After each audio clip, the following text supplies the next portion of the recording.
జ్యోతిర్మయుడైన దేవుని సంగమా, దేవుని సమాజమా, దేవుని బిడ్డలారా, క్రీస్తు స్వరక్తం ఇచ్చి సంపాదించిన సంగమా, ఈరోజు దేవుని యొక్క దివ్యవాక్యమైన బైబిల్ గ్రంథం నుండి ఒక సందేశం.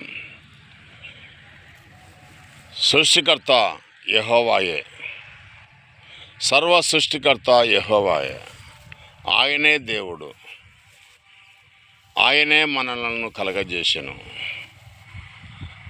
సమస్తమును ఆయన చేతి పనులే.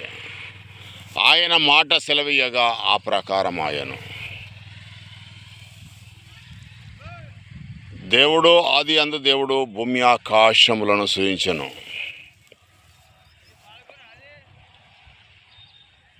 ఆకాశములకు సృష్టికర్త అయిన దేవుడైన యెహోవాయే దేవుడు. ఆయన నరులను సృజించి భూమి మీద పెట్టాడు.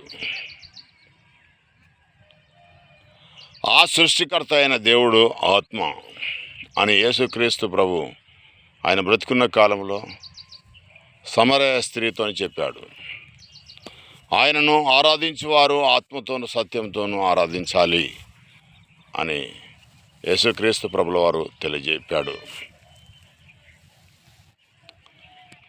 దేవుడు ఈ లోకమందు నివాసం చేయడు అని క్లుప్తంగా బైబిల్ గ్రంథం సెలవిస్తుంది.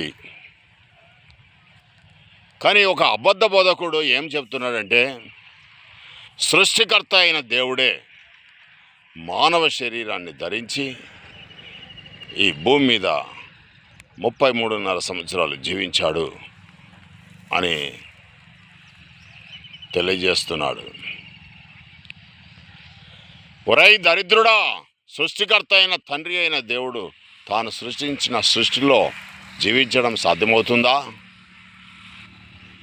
సృష్టిలో జీవించడం సాధ్యమవుతుందా? దేవుడు ఆత్మ, ఆయనకు శరీరం లేదు. రక్తమాంసాలు దేవునికి ఉంటాయా? దేవుడు నరుడా? దేవుడు నరుడు కాదు కదా. ఎందుకు దేవుని నరుడుగా చూస్తున్నారు మీరు? ఒక కుమ్మరివాడు కుండ ఆ యొక్క చార అవతల ఉండి కుండను తయారు చేస్తున్నాడు.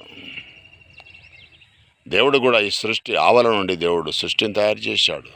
ఆ సృష్టికర్త ఈ భూమిలో నివసించడం సాధ్యమవుతుందా? అంత గొప్ప దేవుణ్ణి, సృష్టికర్త దేవుడు ఆత్మ గనుక ఆయనను ఆరాధించేవారు ఆత్మతో సత్యంతో ఆరాధించాలి. పిచ్చి పిచ్చి బోధలు చేసి క్రైస్తవులందరినీ అధోగతి పాలు చేస్తారు.